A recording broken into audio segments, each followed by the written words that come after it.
bravery of a monarch, the Queen returned radiantly after the departure of Prince Philip.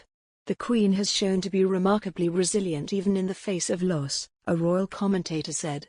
The Queen has braved the death of Prince Philip, her husband of 73 years, and appears to be relishing the company of her relatives during engagements and her royal work. Royal commentator Camilla Tominey noted, while it has only been 12 weeks since the Duke of Edinburgh died, it is not surprising to see Her Majesty positively embracing life. And this is because the monarch is likely doing what her strength and stay, as she called Philip on their golden wedding anniversary, would have wanted for her. Earlier, the prince joined the Queen, 95, who is undertaking a week of royal duties in Scotland for the first time since the death of Prince Philip, her husband of 73 years, in April. William, 39, and the Queen started Monday at an iconic soda maker's factory in Cumbernauld, near Glasgow. A.G. create the famous Scottish soda iron brew, which is said to contain 32 different ingredients in its secret recipe. The Queen officially opened the new facility, and she and William, who is titled the Earl of Strathearn in Scotland, were given a rundown on the history of the company and met employees to learn about the 140-year-old company's place in local community life. Before jointly signing the visitor's book, they were shown some of the company's other brands, including Rubicon fruit and juice drinks and Strathmore Still Spring water. In the Telegraph's Your Royal Appointment newsletter, Ms. Tominey wrote, "While it may only be 11 weeks since her beloved husband was laid to rest at Windsor Castle, I'm not surprised to see so many pictures of our beaming Queen, not least as the lifting of COVID restrictions means that she, like the rest of us, is now able to return to some semblance of normality." She continued, "Those wondering how the Queen can seem so cheerful without her husband of 73 years by her side need only ask themselves one question: what would the Duke of Edinburgh have wanted? Without a shadow of doubt, he would have insisted that his darling Lilibet not only keep calm and carry on but positively embrace the life she has left. After everything the country, and indeed the world, has been through over the last 18 months, the one thing we have learned is that life is too short.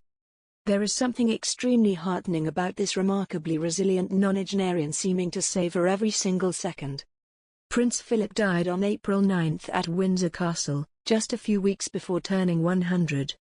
His funeral took place on April 17 and was attended only by 30 people in accordance with the COVID-19 restrictions in place at the time. The monarch cut a lonely figure as she led by example and sat at least 2 meters away from people who were not in her household.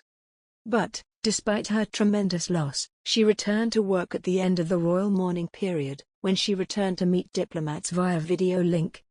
The Queen has been particularly busy over the past few weeks, having resumed face-to-face engagements on top of her day-to-day duties as a monarch. Almost a month ago, she traveled to Cornwall to attend a reception with leaders at the G7 summit, where she also met for the first time U.S. President Joe Biden and the U.S. First Lady Dr. Jill Biden. On the following day, she celebrated her official birthday with a streamlined Trooping the Colour parade in the quadrangle at Windsor Castle. And only 24 hours later she hosted the U.S. presidential couple for tea and a private audience. 2 weeks ago, Her Majesty resumed her in-person weekly audience with Prime Minister Boris Johnson, after carrying them out via phone call since the beginning of the pandemic.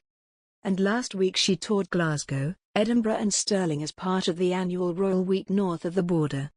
The Scottish tour ended on Thursday, but the Queen, rather than taking a break, travelled back to England to attend the first day of the Royal Windsor Horse Show. And on the following day, she hosted German Chancellor Angela Merkel at Windsor Castle. Yesterday, the monarch appeared in high spirits as she visited the set of Coronation Street. Pointedly, while discussing whether Corrie's storylines sometimes present some drama, she said, "Well, I suppose life is a trouble." Miss Tominey's belief the Queen is behaving as the Duke of Edinburgh would have wanted her to comes after royal commentator Richard Kay said the monarch and the prince had talked about how they would get on if the other passed away. The pair agreed that after a period of mourning they would enjoy what remained of their life, according to Mr. Kay. Writing in the Daily Mail, the royal expert said, the two had often discussed how each would cope without the other at their side, and it boiled down to this: whoever was left should mourn, but not for too long, then enjoy what remained of their life.